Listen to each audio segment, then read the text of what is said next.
The security guard's voice crackled through my earpiece, low and urgent. "Sir, there's a woman at the front desk asking for you. Sarah Miller. She's not on the guest list." I stood on the mezzanine, looking down at the grand lobby of my company's new headquarters. Below me, journalists and investors mingled, sipping champagne under the towering atrium of glass and steel. It was the launch party for Auratech, my company, my creation. I adjusted my tie, my gaze sweeping the crowd until I found her. Sarah. She looked exactly the same, yet entirely different. A ghost from a life I had burned to the ground and rebuilt from the ashes. She was staring up at the company logo, a stylized phoenix, her expression a cocktail of disbelief and raw, naked opportunism.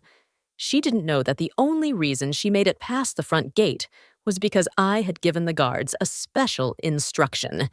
If she ever appeared, let her in and let me know. She thought she had slipped in, a clever fox in the henhouse. She didn't realize the henhouse was a cage I had built just for her. I calmly pressed the button on my receiver.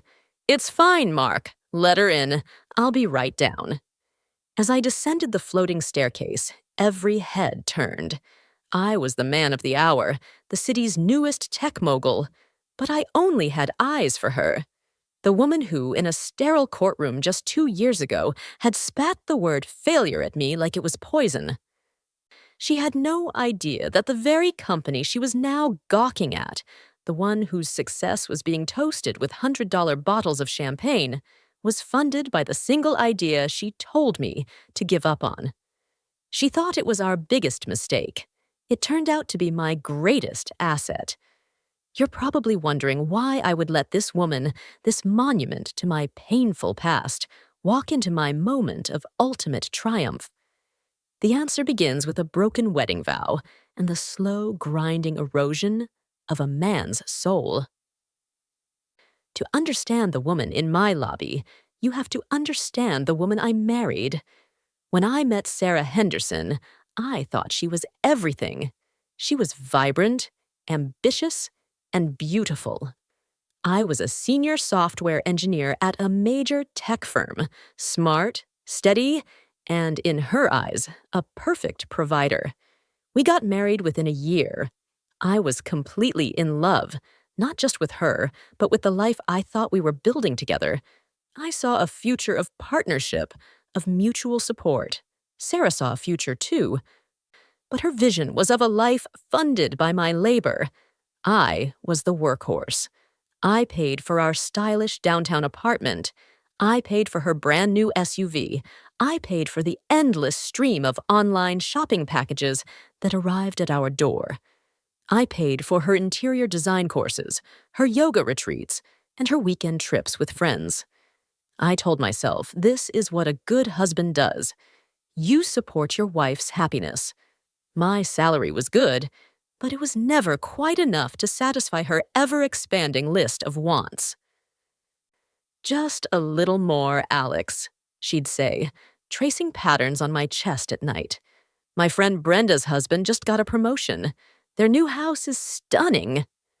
Meanwhile, my own dream was collecting dust on a hard drive. It was an idea for an integrated, intuitive project management platform, something that could revolutionize workflow for creative teams. I called it Aura. I would try to work on it late at night, after my demanding day job, but I was usually too exhausted. Sarah had no interest in it.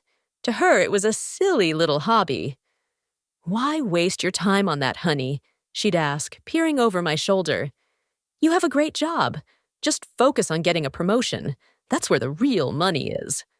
Her family, the impossibly smug Hendersons, agreed.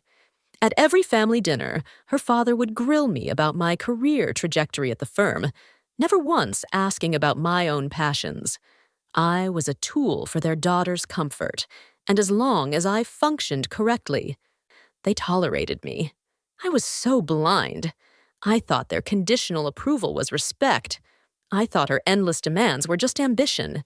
I was wrong. It was the beginning of my erasure. The stable world I had built for Sarah came crashing down on a Tuesday. The email was cold and corporate. As part of a company-wide restructuring, your position has been eliminated. A mass layoff. I was one of thousands. My initial shock quickly gave way to a strange sense of liberation.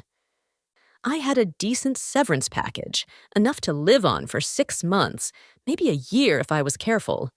This wasn't an end, it was an opportunity. This was my chance to finally go all in on Aura. I walked home that day with a feeling of nervous excitement, ready to share the news, to finally bring my wife in on my real dream.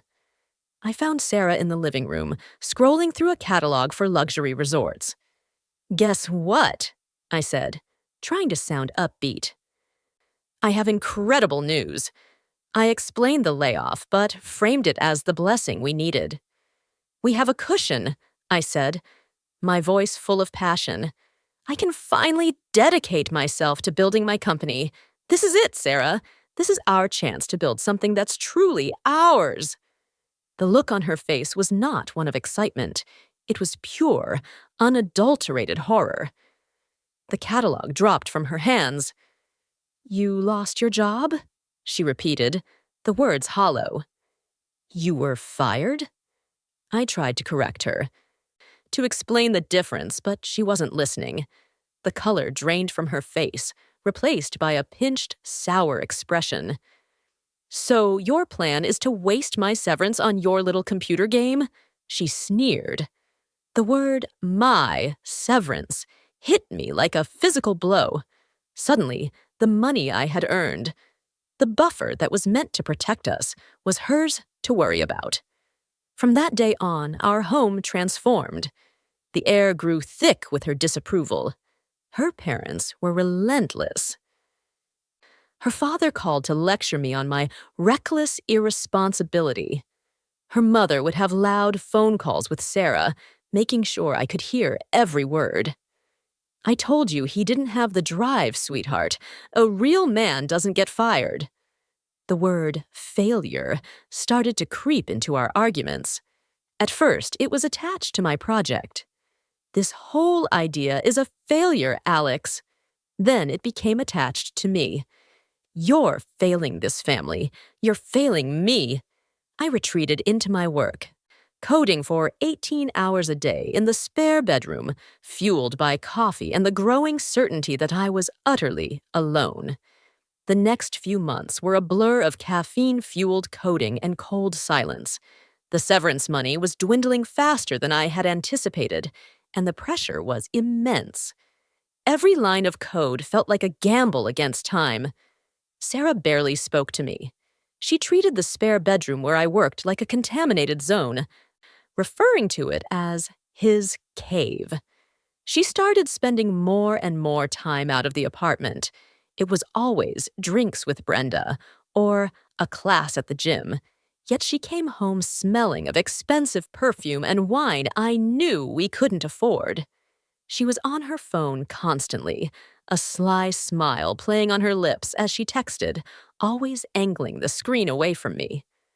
I knew something was wrong, but I was too deep in my own battle to confront it. I was trying to build a future, and I foolishly hoped she would still be a part of it once I succeeded. The discovery came by accident. Our joint credit card statement arrived in the mail. I opened it to see a charge for over $500 at the Cypress, one of the most exclusive restaurants in the city. It was dated the previous Friday, a night she told me she was at a book club. I had been home, eating instant noodles over my keyboard. When she got home that evening, I didn't yell. I was too tired, too hollowed out for anger. I simply placed the bill on the kitchen island in front of her. "Book club must be serving lobster now," I said, my voice flat. She glanced at the bill and then at me, and in her eyes, I saw no shame. I saw no regret. I saw only annoyance, as if I had caught her in a minor social fib. "All right, Alex," she said, sighing dramatically. "If you must know." She told me about Marcus. He was a real estate developer, a friend of her father's, a real success. She spoke about him with an admiration she hadn't shown me in years. "He understands what a woman like me needs," she said, her chin held high. "He's a provider. He isn't locked away in a dark room, chasing some childish fantasy while the bills pile up." The words were designed to shatter me, and they did. She didn't see it as a betrayal. In her mind, I had failed my duties as a husband. My failure had not only given her permission to cheat, it had made it a necessity. It was my fault. The conversation about Marcus wasn't a fight. It was a eulogy for our marriage. The next morning, I called a lawyer and filed for divorce. The moment Sarah was served the papers, she transformed from a defiant adulterer into a professional victim.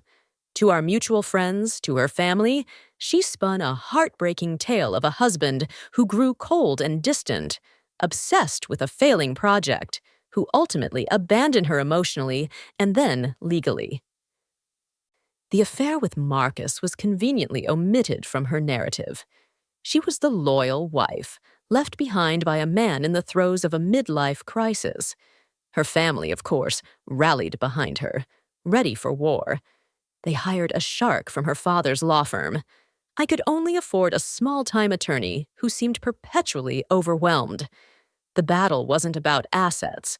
It was about punishment. They demanded the apartment, the car, and, most audaciously, significant spousal support. Their argument was a masterpiece of cruelty. They claimed that my unemployment was a voluntary choice, a reckless whim, and that I should be forced to pay alimony based on the high salary I had willingly walked away from. They were trying to make me pay for a lifestyle I could no longer afford, a lifestyle she was already enjoying with her new man, Marcus. The ugliest moment came during a mediation session. We were sitting across from each other at a long, polished table, our lawyers on either side. My attorney was laying out the facts. I had no income, my savings were nearly gone, and my project had generated zero revenue. Sarah's lawyer listened with a smug grin before leaning over to whisper something to her. Sarah straightened up, a look of cold fury on her face. She looked directly at me, her voice loud enough for everyone in the room to hear.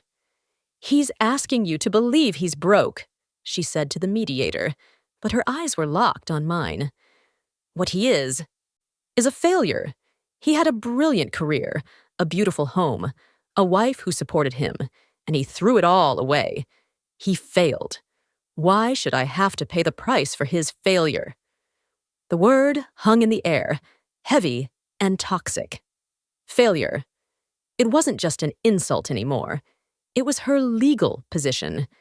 In the end, the judge didn't grant her ongoing alimony, but he awarded her the apartment and most of our remaining joint assets. I walked out of that courthouse with my laptop, a suitcase of clothes, and the smoldering embers of an idea she had declared worthless. I had officially hit rock bottom. Walking away from the courthouse felt like a strange, painful baptism. I was stripped of everything that had defined my life for the past 6 years. My home, my financial security, my marriage. All I had left was the crushing weight of Sarah's final word, failure. For the first 48 hours, I let it consume me. I rented a tiny, ramshackle apartment on the other side of the city. The kind with peeling paint and a window that looked out onto a brick wall.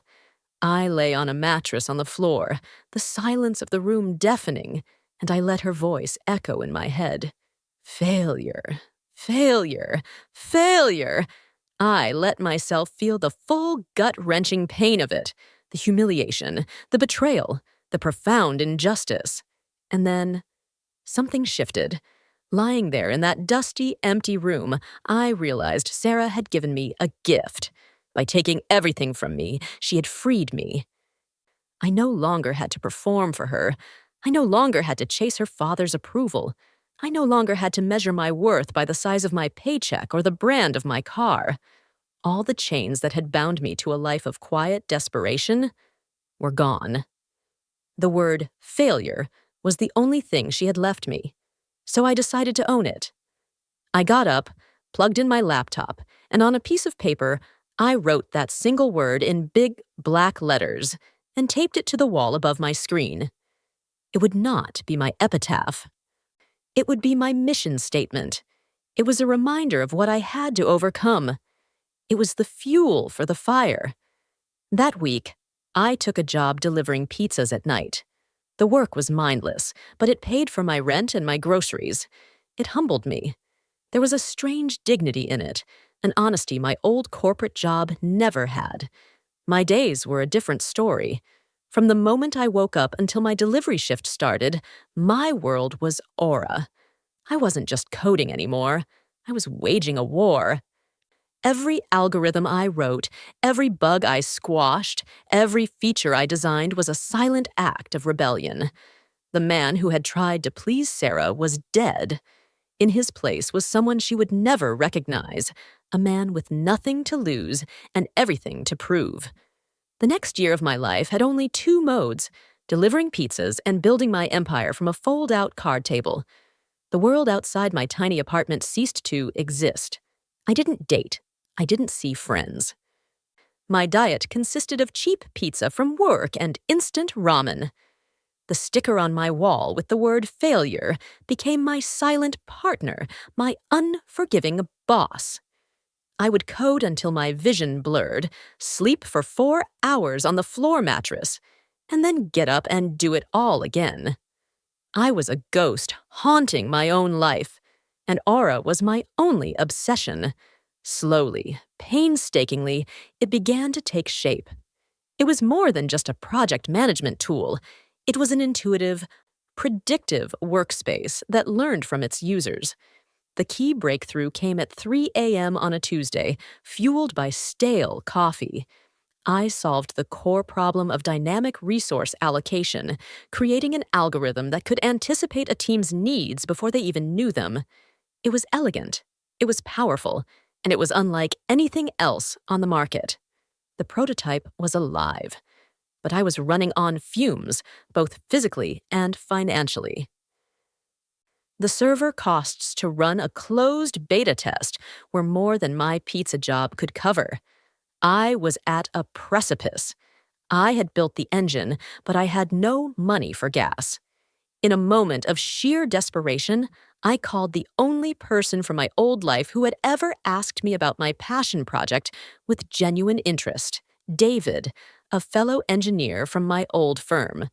We met at a cheap diner. I hadn't seen him in nearly 2 years. I looked gaunt and exhausted. He looked concerned. I didn't waste time with small talk. I pulled out my old laptop and walked him through the Aura prototype. I expected skepticism. I expected a polite refusal. Instead, as he clicked through the interface, his eyes widened. He saw it. He saw the years of work, the elegance of the design, the massive commercial potential. He wasn't a rich man, but he had some savings. "Alex," he said, his voice quiet with conviction, "this is brilliant. How much do you need?" A week later, he wired me $50,000 for a 10% stake in a company that didn't even legally exist yet. That money felt like $1 billion. It was more than just cash. It was validation. The next day, I filed the incorporation papers. I named the company Phoenix Innovations. David's investment was the spark that lit the fuse. With his $50,000, I rented server space, polished the user interface, and launched a closed beta for Aura, targeting 100 small creative firms and tech startups. I didn't have a marketing budget. My strategy was the product itself. I believed that if it was good enough, it would sell itself.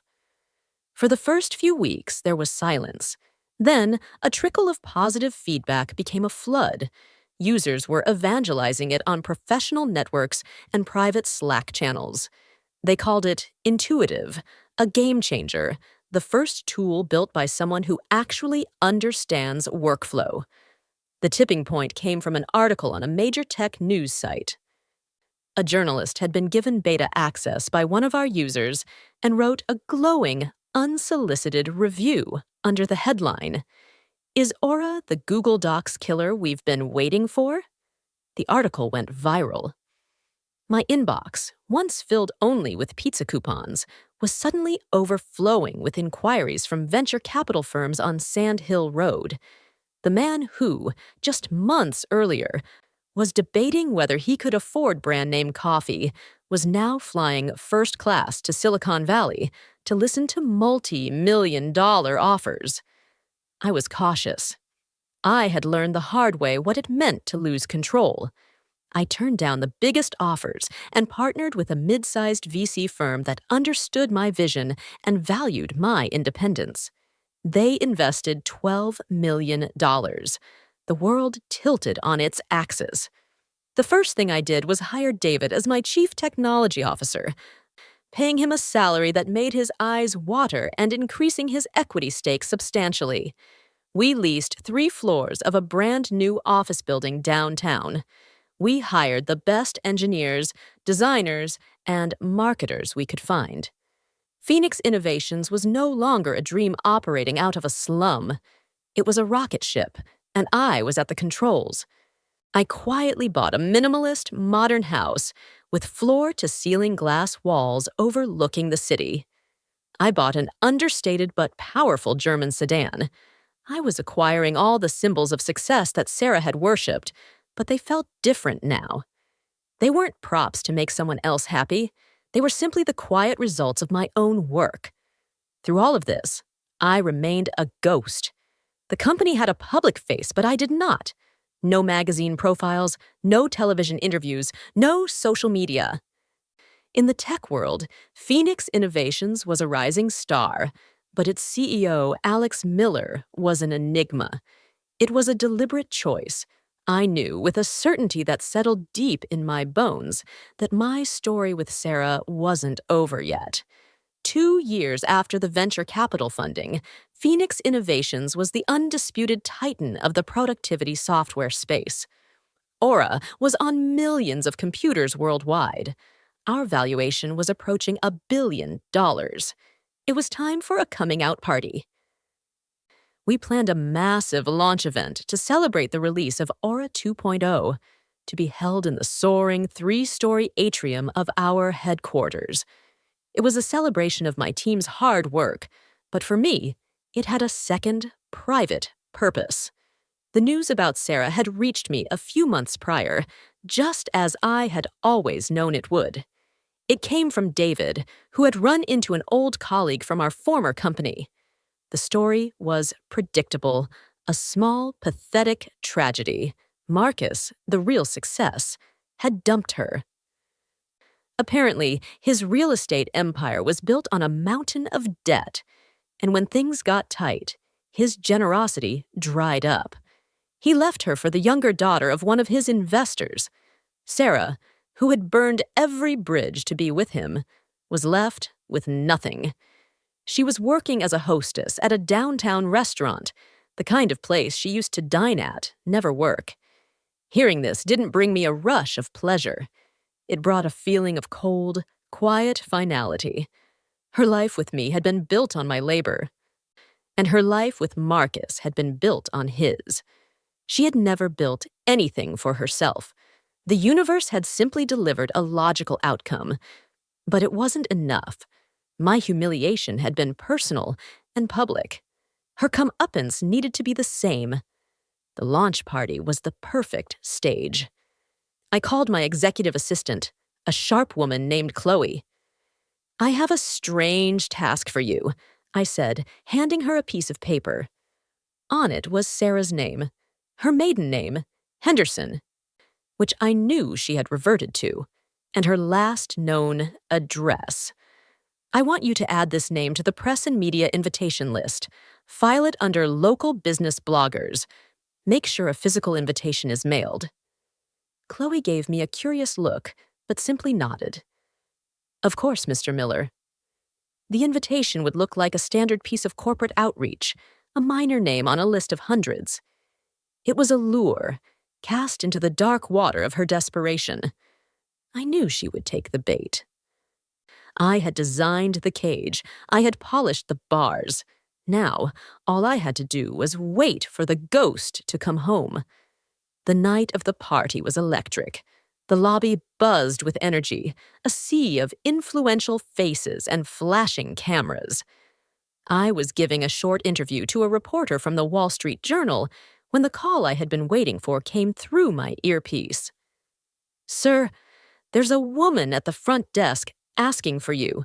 A Sarah Henderson. She's not on the guest list." I smoothly concluded the interview and saw her, just as I had pictured. She was standing near the entrance, looking utterly out of place, her dress nice but not nearly up to the caliber of the event.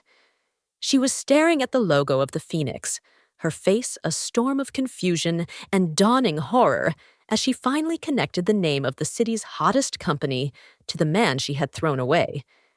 I descended the grand staircase, just as I described before. Every step was deliberate. When I reached the bottom, she rushed toward me, her face plastered with a frantic, desperate smile. "Alex, oh my God, Alex! I had no idea. This is you!" She looked around the cavernous, beautiful space. "I can't believe it. This is incredible. I am so proud of you." She reached out to touch my arm, a gesture of feigned intimacy that made my skin crawl. I let her talk. I let her spin her web of lies. She told me she thought of me often. She said leaving me was the biggest mistake of her life. She claimed she always knew I had it in me. The words poured out of her, a pathetic, gushing torrent of revisionist history. All the while, I just stood there, my expression unreadable. A small circle of silence had formed around us as nearby guests sensed the drama. When she finally ran out of breath, her hopeful eyes searching mine for a sign of forgiveness, I spoke. My voice was low, calm, but carried in the sudden quiet. "The last time I saw you, Sarah, you were in a mediator's office," I began. Her smile faltered. "You looked at me in front of 4 other people and you said, 'He is a failure.' You built your entire legal case on that single defining judgment." I took a small step back as she flinched. "You need to understand something. This company, this building, this success, it wasn't built despite what you did. It was built because of it. The man you called a failure died in that room. You killed him. What grew from his ashes is someone who learned to thrive on his own worth, not on the validation of a woman who saw him as a bank account." I gestured to the 2 security guards who were now discreetly approaching. "You're not here by accident. I sent you that invitation. I wanted you to see what a failure could build. Now you've seen it. Please have them show you out." Sarah's face went white. The smug confidence she had worn like armor for years crumbled into dust, leaving behind a raw, gaping look of utter devastation. She opened her mouth, but no words came out. There was nothing left to say. The 2 guards flanked her, their presence polite but unyielding. She didn't fight or scream.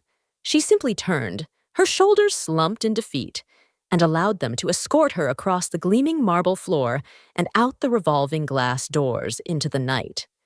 She vanished from my life as quickly as she had reappeared. I didn't watch her go.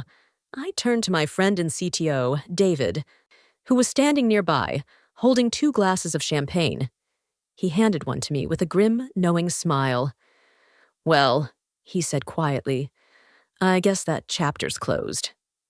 I took a sip, the bubbles sharp on my tongue, and nodded. It is now. The incident became a whispered legend among the city's elite, a juicy piece of gossip traded in boardrooms and at cocktail parties. The story, however, was skewed in my favor. I was the enigmatic CEO who had coolly dispatched a ghost from his past. Sarah was the tragic gold digger who had made the worst trade of her life. The public humiliation? was absolute. Of course, the Hendersons would not remain silent. 2 days later, my assistant Chloe buzzed my office intercom. "Mr. Miller, Mr. Henderson is on line 1. He's very insistent." I leaned back in my chair and looked out the window at the city I now felt I owned. "Put him through, Chloe." The voice that boomed through the speaker was just as arrogant and condescending as I remembered. It was Sarah's father. He skipped the pleasantries and went straight to rage. He accused me of being cruel, of orchestrating a sadistic little play to humiliate his daughter. He told me I was a monster, drunk on money and power. I listened patiently, letting him empty his reserves of self-righteous fury. When he finally paused to take a breath, I spoke, my voice devoid of emotion. "Mr. Henderson, for 6 years, you judged me by the balance in my bank account. You taught Sarah that a man's only value was his ability to provide her with a certain lifestyle. She was a very good student." I paused, letting the silence hang. At the party, she saw a man she believed to be a new, successful investment, and she tried to claim a stake. I simply informed her that her credit here had run out. "You and your family are no longer welcome in my life or my business. Do not call here again." I hung up before he could respond and told Chloe to block his number, his wife's number, and any email address associated with their name. The final loose end had been snipped. The weeks after the party were quiet. The ripples from the splash I had made slowly faded, and life settled into a new, peaceful rhythm. The Hendersons never tried to contact me again. Sarah disappeared completely, becoming nothing more than a faint memory, a footnote in my own story. My revenge was complete, but the satisfaction I felt was not the hot, fiery triumph I might have once imagined. It was a cool, clean sense of peace. The goal was never truly to destroy her. It was to reclaim the part of me she had tried to kill. It was to stand on my own 2 feet and prove, not to her or to the world, but to myself, that I was not the word she had branded me with. One evening, I was working late in my office, the city lights twinkling below. My eyes fell upon an old, curled piece of paper I kept pinned to the board above my desk. It had moved with me from the miserable apartment to this glass tower. On it was the single word I had written in anger and despair so long ago: failure. For 2 years, it had been my fuel, the ghost that spurred me on during the lonely nights of coding. I looked at it for a long moment, reading it over and over again. It had no power over me anymore. It was just letters on a page, a relic from a different man's life. I calmly pulled the pin from the board, crumpled the paper in my hand, and dropped it into the wastebasket. My journey wasn't about the money, the house, or the company. Those were just the consequences. The real journey was the one that took me from a man who needed a woman's approval to feel worthy, to a man who found his worth in a tiny, empty room with nothing but an idea and the will to see it through. Sarah didn't make me a success. She simply revealed a strength in me that I never knew I had. My success is my own. My worth is my own. David walked in then, holding 2 cups of coffee, just as he had in that cheap diner that felt like a lifetime ago. He handed one to me and stood beside me, looking out the window. "Big day tomorrow," he said, talking about our upcoming expansion into the European market. "Big day," I agreed, a genuine smile on my face. The past was a closed book. The future was an open page, and for the first time, I was the one holding the pen.